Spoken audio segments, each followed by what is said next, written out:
দেখছেন কলকাতা টিভি। ভাস্বতী রয়েছে আপনাদের সঙ্গে। শুরু করছি সংবাদ সারাদিন।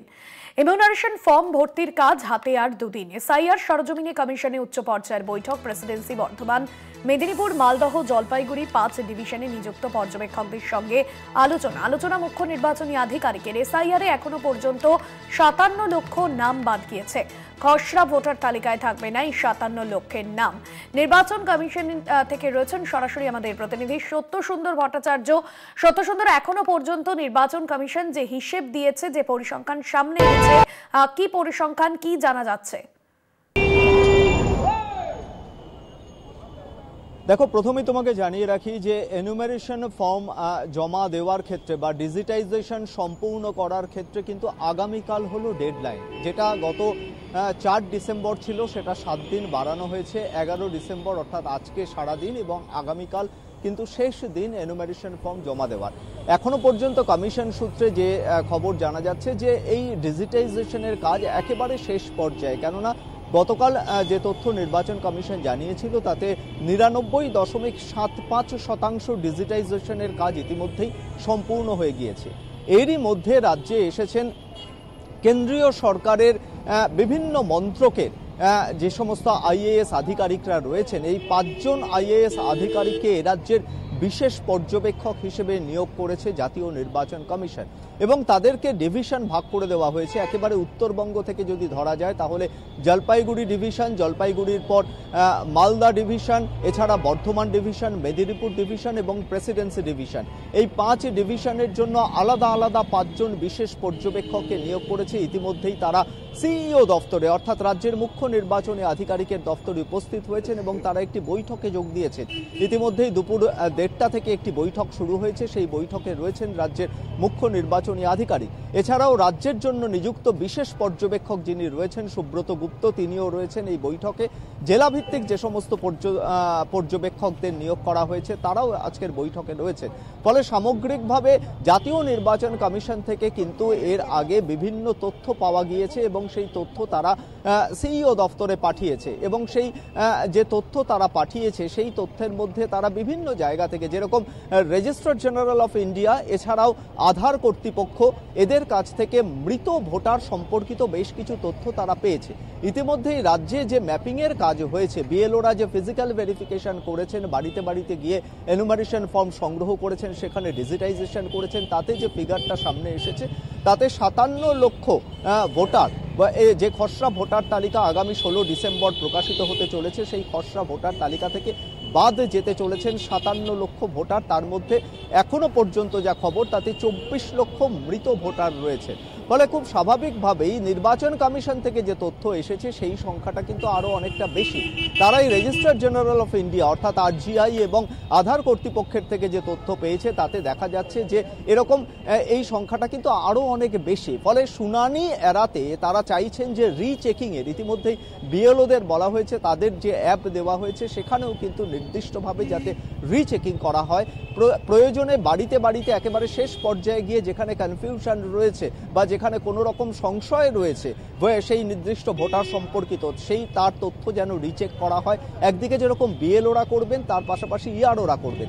আজকের যে বৈঠক চলছে বিশেষ পর্যবেক্ষকদের সঙ্গে এই 5টি ডিভিশনের, স্বাভাবিকভাবেই তাদেরকে বলে দেওয়া হচ্ছে, যেটা কমিশন সূত্রে জানা যাচ্ছে, যে একেবারে শেষ পর্যায়ে জাতীয় নির্বাচন কমিশন যেমনটা চাইছে যে নির্ভুল এবং স্বচ্ছ ভোটার তালিকায় আগামী 2026-এর বিধানসভা নির্বাচন করতে, সেক্ষেত্রে এ রাজ্যে যে সমস্ত ত্রুটি বা যে সমস্ত খামতিগুলো নজরে এসেছে জাতীয় নির্বাচন কমিশনের, সেই বিষয়গুলোকে যাতে রিচেক করা হয়।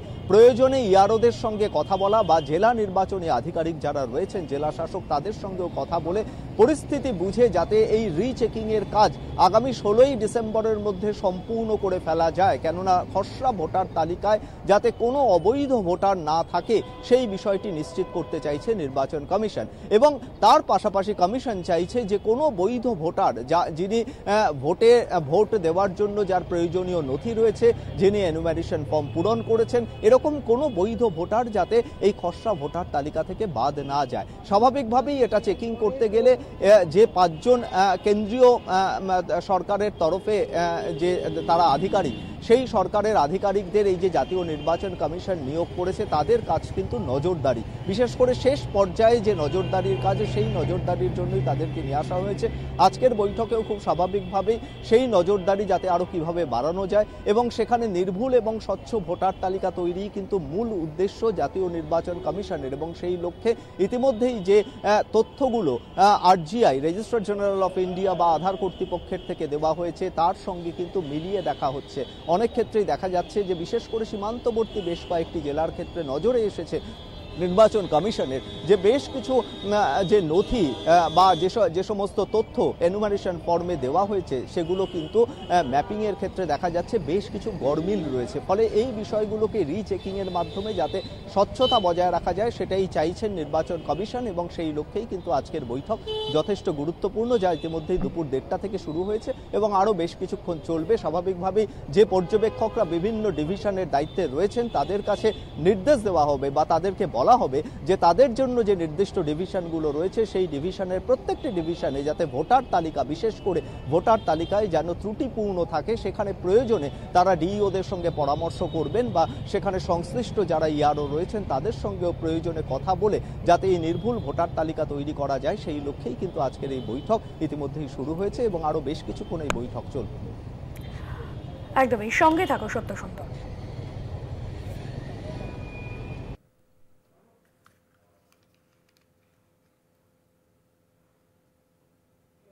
এসআইআর প্রস্তুতিতে খামতি নির্বাচন কমিশনের। বিএলও অ্যাপে নতুন অপশন সংযোজন। বিএলও বিএলএদের বৈঠকের ভিডিও আপলোড করার অপশন 11 ডিসেম্বরের মধ্যে এই বৈঠক শেষ করতে হবে। সরাসরি নির্বাচন কমিশন দফতর থেকে রয়েছেন সত্য সুন্দর। সত্য সুন্দর, এ বিষয়ে নির্বাচন কমিশন কি নির্দেশ দিয়েছে? দেখো, নির্বাচন কমিশন একটা নির্দেশ দিয়েছে যে আগামী 11ই ডিসেম্বর অর্থাৎ আগামীকালের মধ্যে রাজ্যের প্রত্যেকটি বুথের দায়িত্বে যে সমস্ত বিএলওরা রয়েছেন তারা সেই সংশ্লিষ্ট বুথের যারা বিএলএ রয়েছেন, বিভিন্ন রাজনৈতিক দলের যারা বুথ লেভেল এজেন্ট রয়েছেন তাদের সঙ্গে একটি বৈঠক করবে এবং সেই বৈঠকটি করবেন এই কারণেই সেখানে কিন্তু একটি রেজলিউশন নিতে হবে এবং সেই বৈঠকের যে মিনিটস সেটাও কিন্তু তাদের লিপিবদ্ধ করতে হবে। নির্বাচন কমিশনের যে নির্দেশ রয়েছে তাতে তারা জানিয়েছেন যে প্রত্যেকটি বুথে কত সংখ্যক মৃত ভোটার রয়েছেন, কতজন স্থানান্তরিত ভোটার রয়েছেন, কতজন ডাবল এন্ট্রি বা ডুপ্লিকেট ভোটার রয়েছেন বা কতজন অ্যাবসেন্ট বা নিখোঁজ ভোটার রয়েছেন, এই তথ্যগুলো কিন্তু একটা নির্দিষ্ট ফরম্যাটে তাদেরকে জানাতে হবে। কেননা খসড়া ভোটার তালিকা প্রকাশিত হবে যেরকম আগামী 16ই ডিসেম্বর, তার পাশাপাশি ঠিক তারপরেই কিন্তু প্রত্যেকটি বুথে কত সংখ্যক মৃত ভোটার রয়েছেন, কত সংখ্যক ডাবল এন্ট্রি ভোটার রয়েছেন, কত সংখ্যক নিখোঁজ ভোটার রয়েছেন বা কত সংখ্যক এই স্থানান্তরিত ভোটার রয়েছেন সেই সংখ্যাটাও কিন্তু আলাদা করে, সেই তালিকাও কিন্তু আলাদা করে বেরোবে। ফলে তার আগে কিন্তু নির্দিষ্টভাবে একটা চক আউট করে নেওয়ার প্রয়োজন মনে করছে জাতীয় নির্বাচন কমিশন এবং সেই লক্ষ্যেই বিএলওদের বলা হয়েছে তারা বিএলএদের সঙ্গে অতি অবশ্যই বাধ্যতামূলকভাবে একটি বৈঠক করবেন এবং শুধু বৈঠক করা নয়, সেই বৈঠক থেকে এই 4টে প্যারামিটারের যে তথ্য সেই তথ্য তারা লিপিবদ্ধ করবেন এবং সেই নির্দিষ্ট যে ফর্ম রয়েছে সেই ফর্মে বিএলও সই করবেন, বিএলএ সই করবেন এবং বিএলও সুপারভাইজার সই করবেন। অর্থাৎ এটা প্রামাণ্য নথি হিসেবে থাকবে। যদি ভবিষ্যতে দেখা যায় সেই নির্দিষ্ট বুথটিতে কোনো মৃত ভোটার জীবিত হয়ে দেখা গেল তাহলে কিন্তু সংশ্লিষ্ট যে বিএলও রয়েছে তার দায় এবং দায়িত্ব কিন্তু সেখানে পড়ে, এমনটাই জানাচ্ছে নির্বাচন কমিশন। ফলে সেই জায়গায় যাতে ভোটার তালিকা ত্রুটিমুক্ত করা যায় সেই লক্ষ্যে বিএলও অ্যাপেও নতুন একটি সংযোজন করা হয়েছে। সেটি হলো যে এই বিএলও এবং বিএলএদের মধ্যে যে বৈঠক হবে, যে মিনিটস তৈরি হবে তার ছবি আপলোড করতে হবে। এই জায়গায় স্বাভাবিকভাবেই একটা প্রশ্ন উঠছে, তাহলে এই যে বিএলএ বা বিএলওদের সঙ্গে যে বৈঠক, এই বৈঠকের কথা কি নির্বাচন কমিশন আগে জানতো না? তাহলে গোটা এসআইআর প্রস্তুতির বিভিন্ন সময়ে আমরা দেখেছি যে নির্বাচন কমিশন বিভিন্ন সময় বিভিন্ন রকম নির্দেশ দিয়েছে, তারা বিজ্ঞপ্তি প্রকাশ করেছে এবং সেই বিজ্ঞপ্তি অনুযায়ী নতুন নতুন যে অপশান সেটা কিন্তু বিএলও অ্যাপে তারা সংযোজন করেছে। এই জায়গাটাতেই আপত্তি জানাচ্ছেন বিএলওরা যারা কাজ করছেন। তারা বলছেন আমরা যখন প্রশিক্ষণ নিয়েছি তখন বিএলও অ্যাপের যে অপশানগুলো ছিল তার থেকে আরও অনেক বেশি অপশান বাড়ানো হয়েছে, রিচেকিং চেকিং এর অপশন বাড়ানো হয়েছে প্রয়োজনের স্বার্থে, সেই জায়গাটা যেমন ঠিক আছে, কিন্তু এইখানে আবার নতুন করে এই যে বিএলও এবং বিএলএদের সঙ্গে বৈঠক এবং সেই ছবি আপলোড করা, সেটাও কিন্তু বাধ্যতামূলকভাবে করতে হবে এবং সেটা বিএলও অ্যাপে নতুন করে সংযোজন করা হয়েছে একটা অপশনের জায়গায়। তাহলে বিএলওরা প্রশ্ন তুলছেন, তাহলে কি এই গোটা এসআইআর প্রক্রিয়ায় নির্বাচন কমিশনের খোদ নিজেরই প্রস্তুতিতে কোথাও একটা খামতি রয়ে গিয়েছে? এই প্রশ্নটাও কিন্তু তারা তুলছেন। তার কারণ বিভিন্ন সময় নির্বাচন কমিশনও কিন্তু যখন যখন যেমন নির্দেশ দিচ্ছে সেই অনুযায়ী তারা বিএলওদের সেই নির্দেশ দিচ্ছে এবং সেটা কার্যকর করতে গিয়ে বা সেটা বাস্তবায়ন করতে গিয়ে কিন্তু যথেষ্ট সমস্যায় পড়তে হচ্ছে বিএলওদেরকে। তার কারণ হলো যে নির্দিষ্ট সময়সীমা তাদেরকে বেঁধে দেওয়া হয়েছে, অর্থাৎ গত 4 নভেম্বর থেকে শুরু হয়েছিল, 4 ডিসেম্বর পর্যন্ত সময় ছিল, সেটা বাড়িয়ে 11 ডিসেম্বর করা হয়েছে। এই 1 মাস 7 দিনের যে সময়কাল সেটা কিন্তু যথেষ্ট নয় এবং সেই জায়গায় এই যে নতুন নতুন নির্দেশ বা বিজ্ঞপ্তি নির্বাচন কমিশনের তরফ থেকে আসছে এবং সেই অনুযায়ী সেটাকে পালন করতে গিয়ে বিএলওরা কিন্তু যথেষ্ট সমস্যায় পড়ছেন। ফলে হাতে মাত্র আর বলা যেতে পারে 48 ঘন্টা সময়ও নেই, আর একদিন সময় রয়েছে আগামীকাল, তার মধ্যেই কিন্তু এই বৈঠক সেরে ফেলতে হবে। শুধু এই বৈঠক সেরে ফেললে হবে না, সেই বৈঠকের যে ডকুমেন্ট, সেই ডকুমেন্টেশন এবং তার ভিডিও বা স্টিল ছবি সেটাও কিন্তু নির্বাচন কমিশনের ওয়েবসাইটে আপলোড করতে হবে। বিএলওরা নিজেরা সেটা করবেন এবং এই জায়গায় বিএলওরা আরও একটি প্রশ্ন তুলছেন, যদি তথ্যগত কোথাও ভুল থাকে, কোনো ভোটার যদি নিজের যে তথ্য সেটা যদি ভুল দেন, তাহলে তার দায় এবং দায়িত্ব কেন বিএলওদের ওপর পৌঁছবে? তার কারণ এই গোটা বিষয়টি চেকিংয়ের দায়িত্ব বা এই গোটা বিষয়টি যাচাই করার দায়িত্ব তো নির্বাচন কমিশনের। তারা তাদের সফটওয়্যার প্রযুক্তি বা সেই বিষয়তে কাজে লাগিয়ে তারা তাদের এই নির্দিষ্ট ভোটারের তথ্যর সত্যতা তারা যাচাই করুক। সেক্ষেত্রে একটা বিএলওর পক্ষে তো তার সামগ্রিকভাবে সেই বুথের কোন ভোটারের কি তথ্য সঠিক সেটা তার পক্ষে যাচাই করা সম্ভব নয়। এই কারণেই সম্ভব নয়, যখন এনুমারেশন ফর্ম তারা সংগ্রহ করছে তখন কিন্তু কোনো হার্ড ডকুমেন্ট তাদের কাছ থেকে, ভোটারদের কাছ থেকে নেওয়ার কোনো নির্দেশ নির্বাচন কমিশন দেয়নি। ফলে এই জায়গাটা একটা ফাঁক থেকে যাচ্ছে বলে মনে করছেন বিএলওরা এবং সেই কারণেই তারা প্রশ্ন তুলছেন এবং বিভিন্ন সময়ে নির্বাচন কমিশনের নির্দেশ মোতাবেক যে বিভিন্ন অ্যাপে যে নতুন নতুন সংযোজন হচ্ছে সেই অনুযায়ী তাদেরকে কাজ করতে হচ্ছে, কিন্তু আখেরে তাদের যে সময়সীমা রয়েছে সেই সময়সীমাটা কিন্তু মোটেই যথেষ্ট নয়। সেই দাবিও কিন্তু একই রকমভাবে রয়েছে বিএলওদের তরফে। একদমই ধন্যবাদ জানাবো সত্য সুন্দর। সরাসরি ছিলেন আমাদের প্রতিনিধি নির্বাচন কমিশন দফতর থেকে সত্য সুন্দর ভট্টাচার্য।